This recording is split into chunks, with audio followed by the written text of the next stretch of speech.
Hello guys! Today, ang ituturo ko sa inyo is all about measure of temperature. Okay, let's start. Measure of temperature. The units used is, first we have here degree Celsius or denoted by degree Celsius, itong degree C.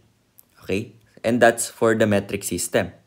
And degree Fahrenheit naman, which can be denoted by degree F for the English system. The base SI unit for temperature is Kelvin or can be denoted by K. Kelvin is considered as an absolute unit of measurement. So kailangan yung tandaan yan. Kelvin yung ating absolute unit of measurement, pero meron din naman tayong measurement ng temperature using the Celsius and the Fahrenheit. Okay? So we have here conversion formula for temperature. The first one is Fahrenheit to Celsius. So degree Celsius is equals to degree Fahrenheit minus 32 divided by 1.8. And then we have also Celsius to Fahrenheit, which is degree Fahrenheit is equals to 1.8 multiplied by the degree Celsius plus 32. And also we have Celsius to Kelvin, which can be K or Kelvin is equals to degree Celsius plus 273.15. And then vice versa, yung Kelvin to Celsius natin, which is degree Celsius is equals to K or the Kelvin minus 273.15. So, it's important to memorize or understand yung etong formula natin para makapag-convert tayo ng temperature natin or yung measure of temperature natin to different units. Okay? So, let's give some examples para mas maintindihan nyo yung ating mga formula. So, first, we have convert 27 degrees Celsius to degree Fahrenheit.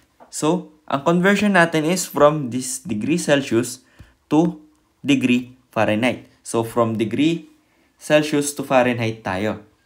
And ang ating formula for the degree Fahrenheit, according sa ating first slide kanina, is 1.8 multiply by the degree Celsius plus 32. Okay?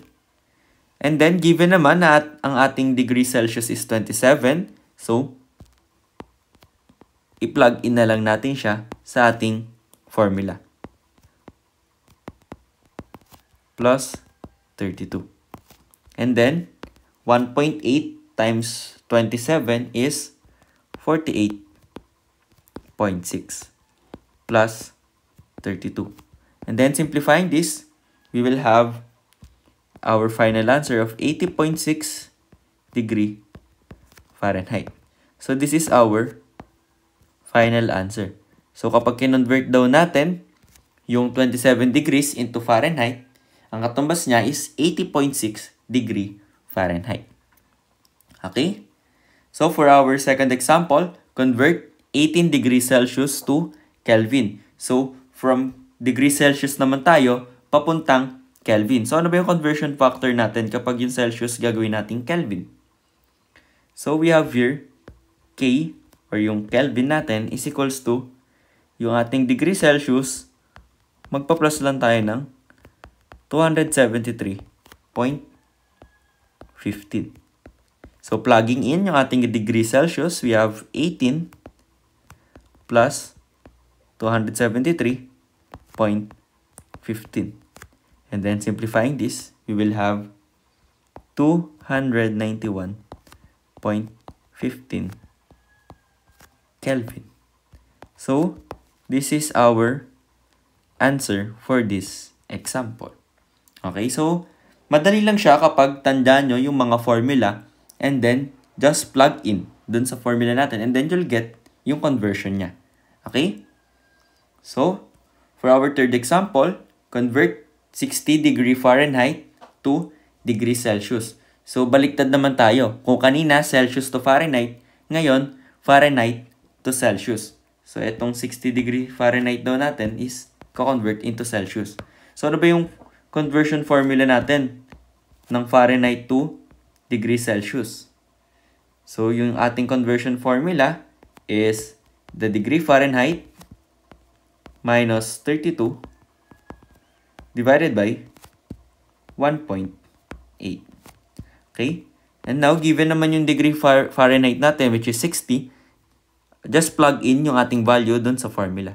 So, this will become 60 minus 32 divided by 1.8. And then, simplifying yung ating numerator, 60 minus 32, that is equals to 18 divided by 1.8. Okay? And then, simplifying this, we will have 15.5555 and so on. So, simplify na lang natin siya as 15.56 degree Celsius. This is our answer for this example. Okay? So, for our fourth example, convert negative 10 degrees Celsius to degree Fahrenheit. So, kindly comment down your answer sa ating chat box. And let's see kung naiintindihan nyo yung ating lesson for today regarding the conversion of measure of temperature. Okay? If medyo nalilito pa, you can go back sa earlier part ng video na ito and panoorin kung paano natin sinolve yung ating 3 examples para ma-solve nyo rin itong ating 4th example. Okay? Also, reminder lang din na paki-memorize yung ating formula. 4 lang naman yung formula natin na yun para alam nyo kung paano kayo magko-convert. Okay? So that's it for our video for today. I hope may natutunan kayo and maraming salamat sa panonood.